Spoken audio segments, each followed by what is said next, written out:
ஓம் ஸ்ரீ பிரித்யங்கரா தேவியே போற்றி போற்றி. நல்லதே நினைப்போம், நல்லதே நடக்கும். சக்தி பிரித்யங்கரா குழந்தைகளுக்கு இந்த தாயின் ஆசீர்வாதம் என்றுமே முழுமையாக கிடைக்கும். குழந்தையே, உன்னுடைய மன உணர்வுகளை உணர்ந்து கொண்டுதான் உன்னுடைய வராகி இப்பொழுது உன்னோடு பேச வந்திருக்கிறேன். என் அன்பு பிள்ளையே, உன்னுடைய மனதிற்குள் இப்பொழுது என்ன இருக்கிறது என்று அம்மா சொல்லவா?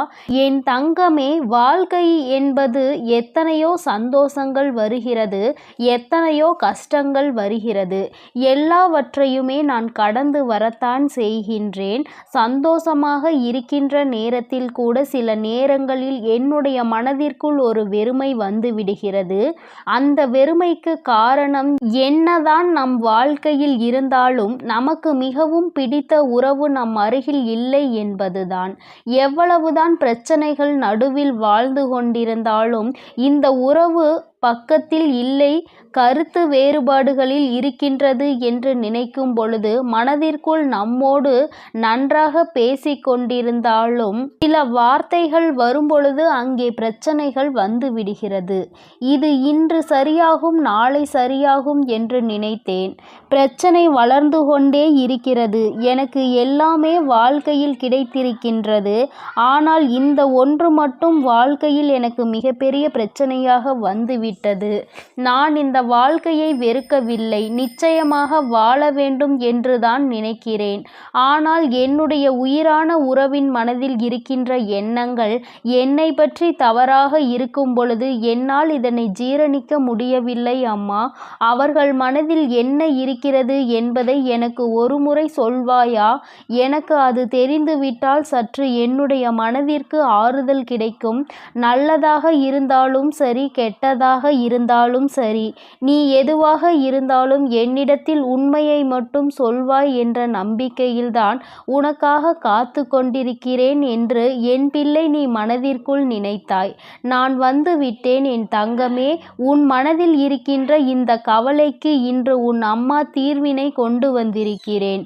நீ நினைக்கின்ற உன்னுடைய உயிரான உறவு உன்னை பற்றி என்ன நினைத்து கொண்டிருக்கிறார் என்று அவரினுடைய எண்ணம் இப்பொழுது உன்னை பற்றி எதுவாக இருக்கிறது, இனிமேல் இந்த வாழ்க்கையை அவர் எப்படி நடத்த வேண்டும் என்று நினைக்கிறார்கள் என்பதையும் அம்மா உனக்கு தெளிவாக சொல்லிவிடுகிறேன்.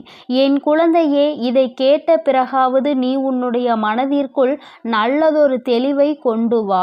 சொல்கின்ற அத்தனையும் நிதர்சனமான உண்மைகள். நான் ஒருபோதும் உன்னிடத்தில் எந்த பொய்யையும் உன்னுடைய ஆறுதலுக்காக சொல்ல மாட்டேன்.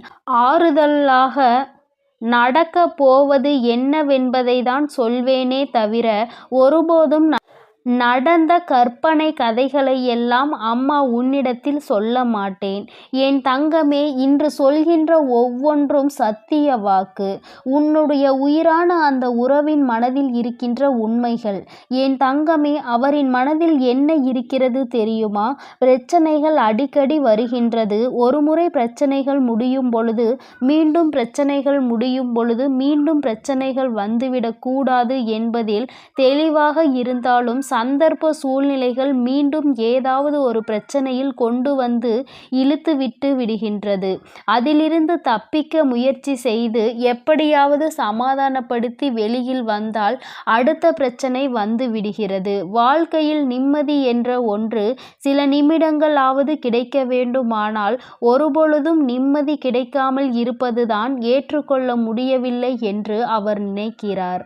அது மட்டும் அல்லாமல் பேசுகின்ற பொழுது அவர்களின் மனதில் என்ன இருக்கிறது என்பதை, அவர் மனதில் என்ன உணர்வுகள் இருக்கிறது என்பதையும் பேசுவதற்கு சரியான வாய்ப்புகள் கிடைப்பதில்லையாம். தான் நினைப்பதை தன் வாயில் சொன்னால்தானே எண்ணங்கள் என்னவென்பது மற்றவர்களுக்கு புரியும். நமக்கு வாய்ப்பே கிடைக்கவில்லை என்றால் நம்மால் எப்படி நம்முடைய உணர்வுகளை வெளிக்காட்ட முடியும் என்று மனதிற்குள் ஏக்கமும் இருக்கிறது.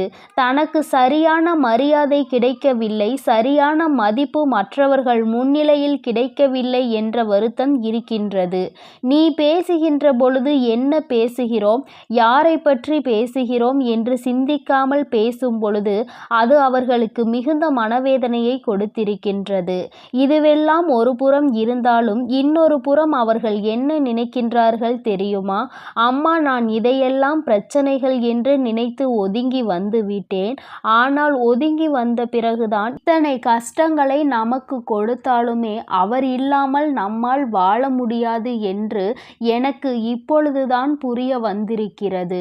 பல கஷ்டங்கள் இருந்தாலும், வாழ்க்கையில் என்னதான் இன்ப துன்பங்கள் இருந்தாலும் எல்லாவற்றையும் கடந்து அவர்களுக்கும் எனக்கும் இருக்கின்ற உறவு மிகவும் அழுத்தமான உறவு.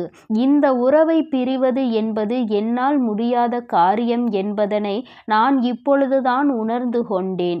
இது தற்காலிகமான பிரிவு மட்டும்தான், நிரந்தரமான பிரிவு கிடையாது.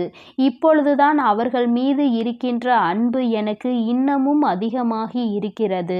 அதனால் இந்த வாழ்க்கையை நான் நல்லபடியாக வாழ வேண்டும் என்று ஆசைப்படுகிறேன். என் வாழ்க்கையில் பாதியை தொலைத்துவிட்ட பிறகு ஐயோ, நாம் தொலைத்து விட்டோமே என்று வருந்துவதற்கு நான் விரும்பவில்லை.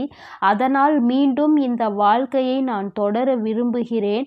அது மட்டுமல்லாமல் அவர்களை மட்டுமே குறை சொல்லிக் கொண்டிருக்க நான் விரும்பவில்லை. என் பக்கமும் தவறுகள் இருக்கிறது. அதனால் என் பக்கம் இருக்கின்ற தவறுகளை சரி செய்து நான் அவர்கள் பக்கம் இருக்கின்ற நியாயத்திற்கு மதிப்பு கொடுக்க விரும்புகிறேன். இத்தனை நாட்களும் இந்த வாழ்க்கை எப்படி வேண்டுமானாலும் சென்றிருக்கட்டும். இனிமேல் இங்கு எனக்கு சந்தோஷம் கொடுக்கும் என்று நான் நம்புகிறேன். அம்மா வராகி தாயே, என் மனதிற்குள் இருக்கின்ற எண்ணங்களை நீ எப்படி மாற்றினாயோ அதுபோல என்னுடைய அந்த உயிரான உறவின் மனதில் இருக்கின்ற எண்ணங்களையும் நீங்கள் மாற்ற வேண்டும் என்றல்லவா உன்னுடைய அந்த உயிரான உறவு என்னிடத்தில் கேட்டுக்கொண்டார்கள். என் தங்கமே, இத்தனை நேரம் இந்த விஷயத்தை கேட்டாய் அல்லவா? உன் மனதிற்குள் இப்பொழுது என்ன எண்ணங்கள் வந்தது? உன் மனதில் சிறிதளவாவது மாற்றங்கள் வந்தால் இன்று அம்மாவிடம் சொல். என் தங்கமே, உன்னுடைய உயிரான உறவின் மனதில் இத்தனை மாற்றங்கள் ஏற்பட்டு இருப்பது உனக்கு சந்தோஷத்தை கொடுத்திருக்கும் என்று நம்புகிறேன். இந்த வாழ்க்கையில் உனக்கான பங்கு எந்த அளவிற்கு இருக்கின்றது என்பதை புரிந்து கொண்டு உன்னை நீ மாற்றிக்கொள்ள வேண்டும். உன் பக்கம் தவறே இல்லை என்றாலும் இந்த வாழ்க்கையை சந்தோஷமாக வாழ வேண்டும் என்று நினைக்கும் பொழுது இருவரும் ஒருவருக்கொருவர் விட்டு கொடுத்து வாழ நினைக்க வேண்டும். என் தங்கமே, நீ நினைத்தது போலவே இந்த வாழ்க்கை மீண்டும் உனக்கு சந்தோஷமாக தான் அமையும் என்பதில் எந்த ஒரு மாற்று கருத்துமே கிடையாது. இந்த வராகி அம்மா உன் வாழ்க்கையில் நடத்தி கொடுத்திருக்கின்ற பல விஷயங்கள் எல்லாமே உன்னுடைய நல்லதிற்காக மட்டுமே என்பதை புரிந்து கொண்டால் இன்றிருக்கின்ற இந்த சூழ்நிலையை நீ நிச்சயமாக கடந்து வந்து விடுவாய். என் தங்கமே, சில விஷயங்கள் உன்னை கடந்து சென்று விட்டது. எண்ணற்ற கஷ்டங்கள் உன்னை வாட்டி வதைத்து விட்டது. இனிமேலாவது இதிலிருந்து தப்பிக்க வழியிருக்கிறதா என்று என் குழந்தை சிந்திக்கின்ற நேரத்தில் உன்னுடைய உயிரான உறவிடம் இருந்து உனக்கு நல்ல செய்தியும் வந்திருக்கிறது.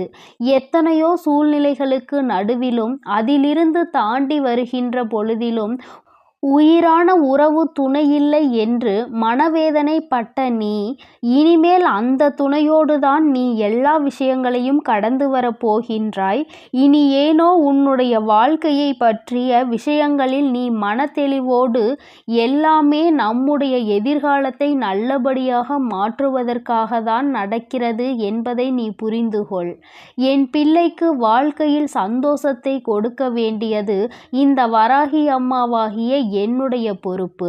மனதிற்குள் இருவரும் ஒற்றுமையாக இருக்க வேண்டும் என்ற எண்ணம் இருந்தால் நிச்சயமாக உங்கள் வாழ்க்கையை யாராலும் கெடுக்க முடியாது. அருகில் கூட யாராலும் நெருங்க முடியாது. சிறு சிறு பிரச்சனைகளை தூண்டி விடுகிறவர்கள் கூட உங்கள் மன தெளிவை கண்டு தலை தெறிக்க ஓடி விடுவார்கள். மற்றவர்களுக்கு வாய்ப்பு கொடுக்காமல் உன் வாழ்க்கையில் தெளிவை நீ பெற்று விட்டால் நிச்சயமாக நிச்சயமாக சந்தோஷம் என்னாலும் உன்னை தொடர்ந்து வந்து கொண்டே இருக்கும். என்னுடைய பிள்ளையின் வாழ்க்கையில் நிம்மதியை கொடுக்க வேண்டியது இந்த வராகி அம்மாவாகிய என்னுடைய பொறுப்பு. என் குழந்தைக்கு இந்த சக்தி பிரித்யங்கராவின் அன்பும் ஆசீர்வாதமும் முழுவதுமாக கிடைக்கும். ஓம் ஸ்ரீ பிரித்யங்கரா தேவியே போற்றி போற்றி. ஓம் ஸ்ரீ பிரித்யங்கரா தேவியே போற்றி போற்றி.